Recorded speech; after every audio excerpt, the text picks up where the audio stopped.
underway. Millsap immediately launches a three. Santos couldn't keep it alive. Kasama nila sina Tubid, Cabagnot, and Fajardo. Para naman sa San Mig Coffee, we see etong si Malyari, Pingris, Blakely, Devance, and James Yap. Malyari off balance, no go. Fajardo with the rebound, gets it out to Cabagnot. Bad pass though.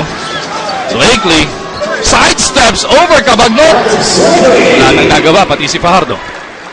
Can't turn the ball over, especially in that area. Alex Cabagnot apologizing to his teammate. Tubit may tanga ng bola. Haven't really said his name too much tonight. Itong si Ronald Tubid. After he started, I believe he did not have a chance to get back into the game. Millsap with 2 to shoot. Taking it to the rack. No. Blakely. Rebound. Siya na rin magtatawid. Tubid on him. He goes over to James Yap. James had 8 points in that first half. Is fouled by Cabagnot.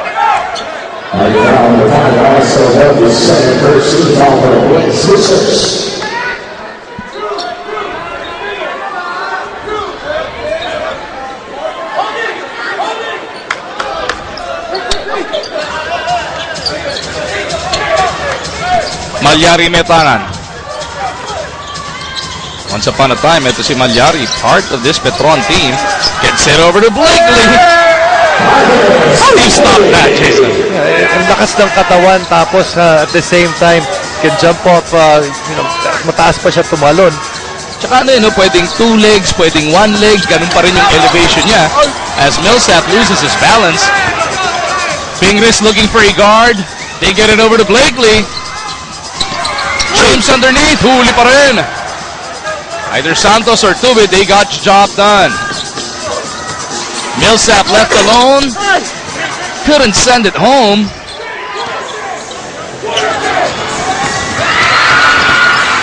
Actually, Petron very lucky because they've actually been a bit slow, a step slow in their transition. Napansin din natin, during the break, etong San Mig Coffee came out mga 1 minute na lang. Bago tayo magsimula ng ating third quarter, mahaba-haba ang kanilang napagkwentuhan. As James loses his footing.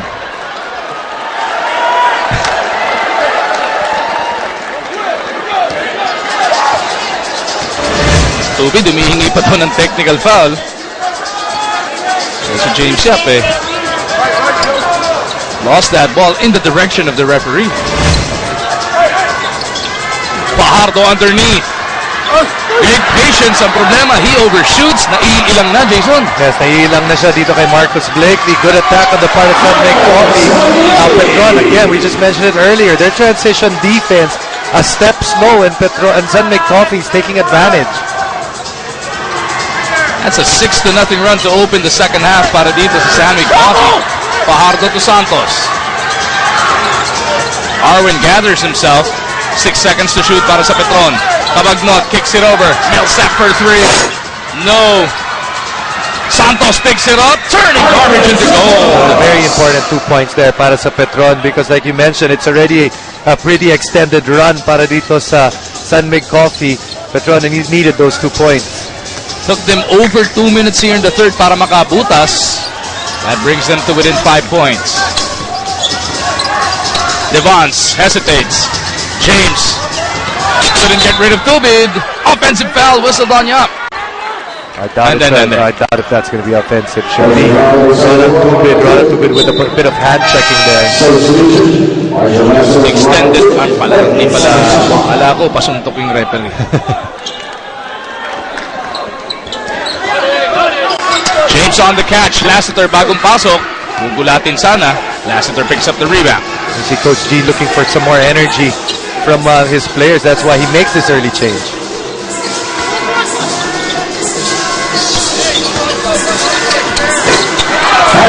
Marshall Lassiter makes it back-to-back hits para dito sa Petron. Almost 4 minutes having gone by. Instant gratification there. Instant result from that change of Coach G. Yap step back long 2. Santos for the board. Cabagnot surveys, gets it over to Millsap. Elijah on the run, stopped on his tracks by Blakely. Here's Arwin with a floater. That's a 6-0 run para sa Petron. May kasama pang foul. No, but just when you thought that itong Sandy Coffee has taken full advantage or taken the reins dito sa third quarter, mabilis na bawi mula dito sa Petron. Like you mentioned, 6-0 run and that 7-point lead, that proud 7-point lead on the part of Sandy Coffee, which was their biggest, and naubos na. Tabla na. After that completion, ganun din kalihal etong Petron.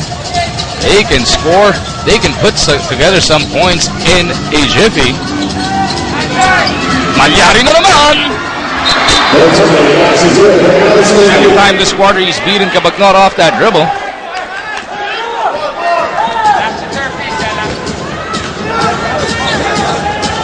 Ang na naman dalawa dito ang mixers.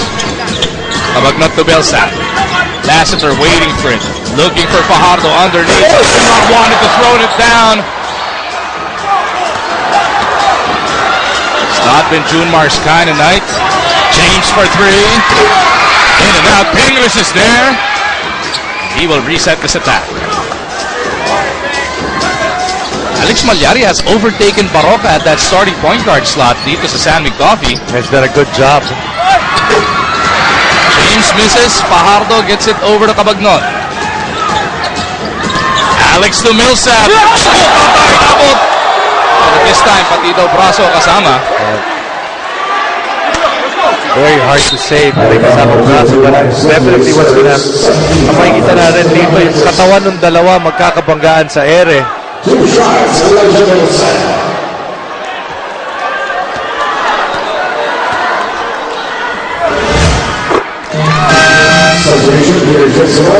know, you get into that area, that shaded area, and if Marcus Blakely happens to be in the same area code, hahabulin at hahabulin yung bola.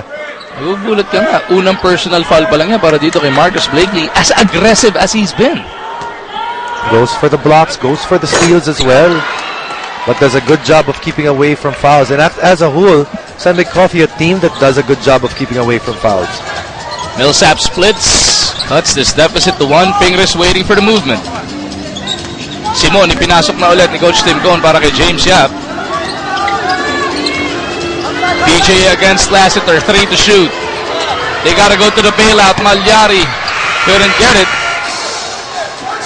Millsap has Lassiter on his left. Cabagnot on his right. Decides to take it to the rack. And will through to the line for 2 shots. And now, number 15, Mark Pingris, his fourth personal, third team foul. Huge development para dito sa San Mig Coffee. Mark Pingris not happy with that call.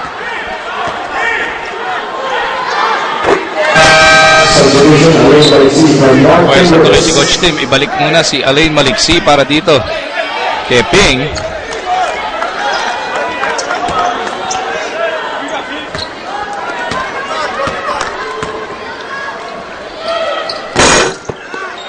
Millsap splits again.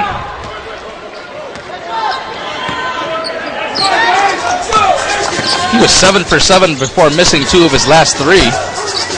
Blakely kontra Millsap. Devance. Kinakaya ng buo yung pwesto na ito ni Junmar. Blakely is fouled.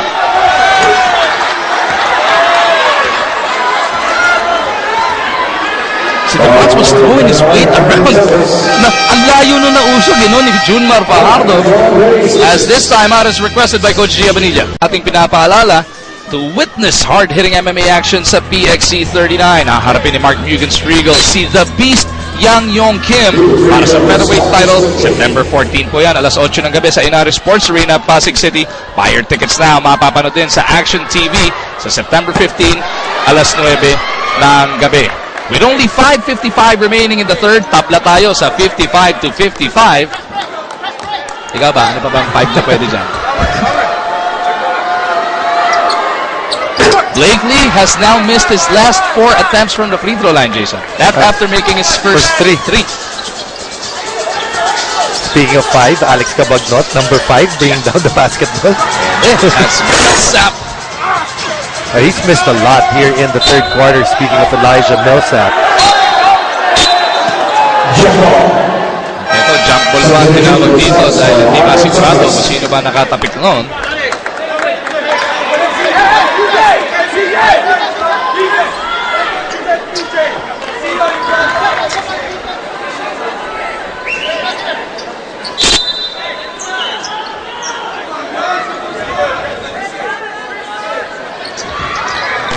time, Petron controls the tap.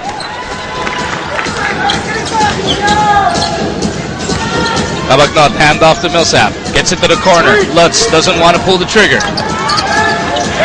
Looking to take it strong. Parang nawala na ng kumpiyansa si Lutz. Wala na sa 3-point shot niya. That long shot of his. It's not a quick trigger anymore. It's actually, nakita mo, almost second guessing. DJ finding the crack in the defense. He's got 6 points. Lutz jumps it out to nobody. PJ on the 2-on-1. Make that 2-on-2. Alain up, and overshoots. Cleans it up.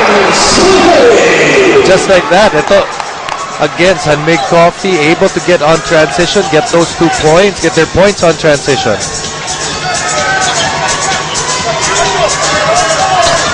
Millsap once again sidesteps to the left hand. That snaps him out of his own shooting slump. 20 points in total para kay Elijah.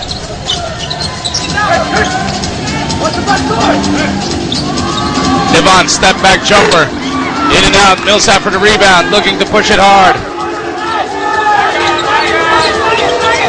Millsap against Blakely, gets it to the left side. Lassiter, out to Millsap for a 3. Overshoots. Malyari now, una si Blakely. Malyari.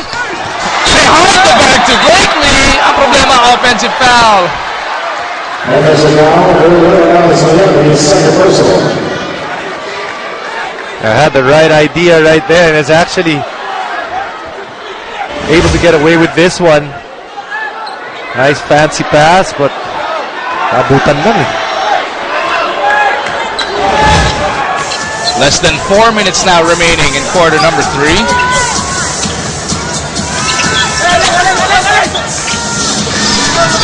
Lassiter may tangan, gets it to Kabagnot. Nakita si Lutz. Hesitates once again. Chris is in trouble. Bailed out by Sandvik with a foul.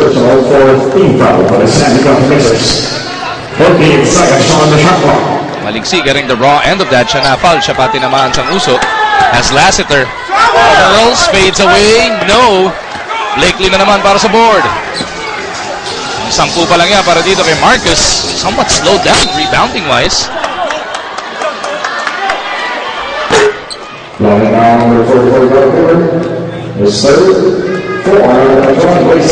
Third personal whistled on Doug. Nakatuwa rin yung kay Blakely, no? Pag 10 rebounds siya with 3 minutes to go in the third quarter. But mabagal pa rin yun. We're just so used to him dominating the glass as Peter Jun Simon actually coming into this game with a nice stroke to his mid-range shot. Kabagnot gets it to Millsap. Iniwan kay Kramer. Sobra yung tira. PJ all the way. Just like that, San Mig Coffee has stretched their lead back up to 6.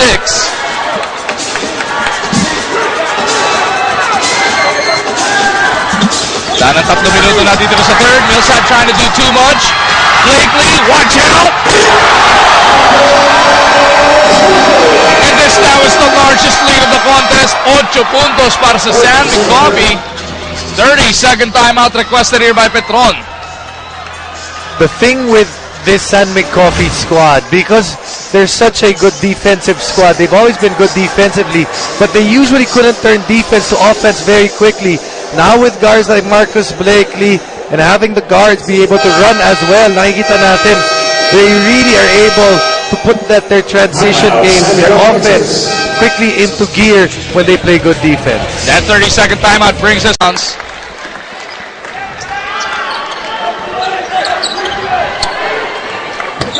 Devons is in trouble. Requesting for a 30-second timeout of their own. 65-57. 2:32 remaining in the third. San Mig Coffee looking to stretch this lead to double digits. as they hope to pick up their second win here in the Governor's Cup. But you know what, this one, nakikita natin yung sinasabi ng game of runs, no? Kaya nakita natin in the start of this third quarter, San Mig Coffee came out strong, got a big lead, but then just like that, nakabawi rin ang Petron. Petron hoping to have a good kick here at the end of this quarter. Silipin muna natin ang ating Rexona Power Rebound, brought to you by Rexona Men with 50% more long-lasting protection so you can do more. Yan na naman si Blake niya, nag-i-inspire dito sa San Mig Coffee. As Mark Baroca is now part of the 5 para sa kanila. San Mig turns it over though. Lanete is with Lassiter, Lutz, Millsap, and Kramer. Haba pa naman ang kanilang shot clock. Lanete over to Lassiter. Down the lane, puts it up and out. Millsap is right there. Buta pa inabot kay Maliksi. 2 minutes. Millsap in traffic is fouled. Foul number 20, Maliksi. Scores 15 foul. Maliksi not really known for his defense, but this time around, just timing that ball real well.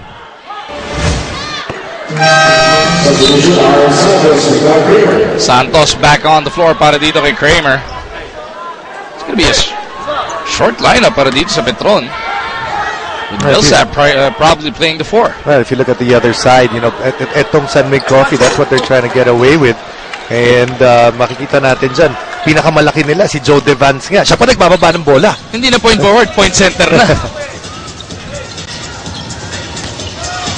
Maliksi over to Devance. And you know, Magoo also a chance for Petron to match up with the quickness of San Mig Coffee. Baroca is pass, tapped by Santos. Na kanina na ang bola. Lutz dives for it. Gets it to Lassiter. Lanete on the run with a flip shot. Cuts this deficit to 5.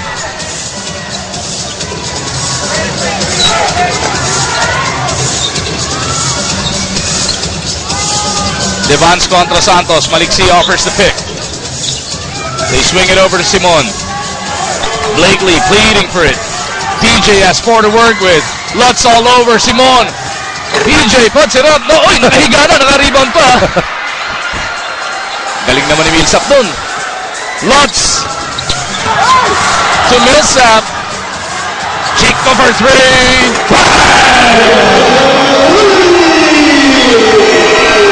I just mentioned it earlier. This has been a game of runs. Kanina, nakita natin San Mig Coffee already had a very proud 8-point lead. It was 65-57.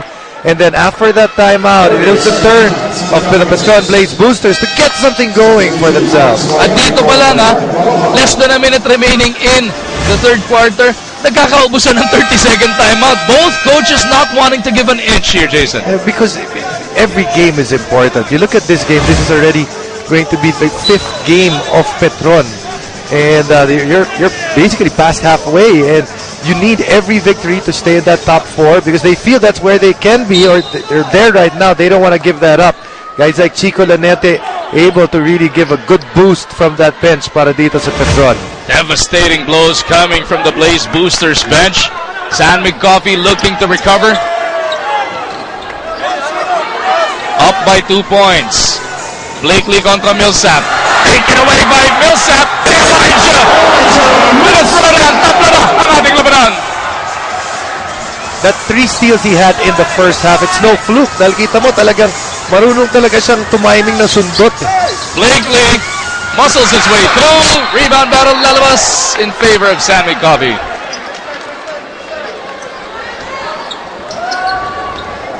Both squads leaving all they have on the floor of the arena right now. PJ catch and shoot. No go. Nasundutan sa mata. Ito si Millsap. That is going to be foul number 2 para dito kay Blakely. Both squads have 4 days to prepare for their next assignments, Jason. Parehong sa September 4 ang kanilang mga laro. San Mig takes on Global Port. Samantalang itong Petron takes on Barako Bull. And that matchup, Barako and Petron, they're actually at the top of the standings at this point.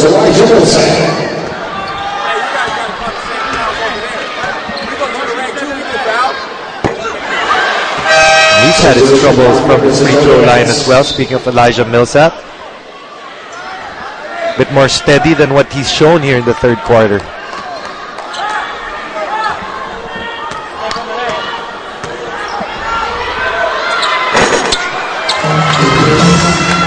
Malyari at saka si Lanete nagkabuhol pa dun.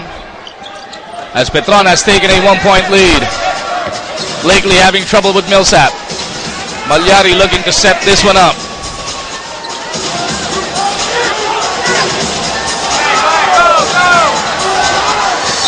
Malyari foul. Oh, offensive foul pa pinito dito kay Blakely.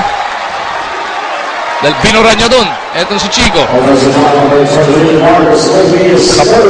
couple of fouls on the part of Petron, or rather on the part of San Mig Coffee. It really opened things up para dito sa Petron. Millsap loses it. Simon looking for Malyari for the Hail Mary. Would have counted if it went.